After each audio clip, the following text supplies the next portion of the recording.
सगळ्या इथं जमलेल्या कसबाच्या पट्ट्यामधील शेतकरी, माझ्या माता बंधू आणि भगिनींनो, मी माफी मागतो.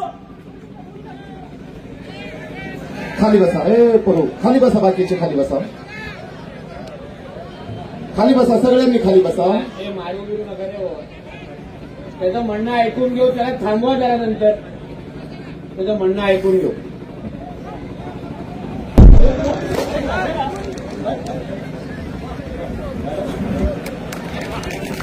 सगळ्या इथं जमलेल्या कसबाच्या पट्ट्यामधील शेतकरी, माझ्या माता बंधू आणि भगिनींनो, मी माफी मागतो. खाली बसा. परो खाली बसा. बाकीचे खाली बसा. खाली बसा. सगळ्यांनी खाली बसा. हे मारू बिरू नका रे हो. त्याचं म्हणणं ऐकून घेऊ. त्याला थांबवा जरा. नंतर त्याचं म्हणणं ऐकून घेऊ.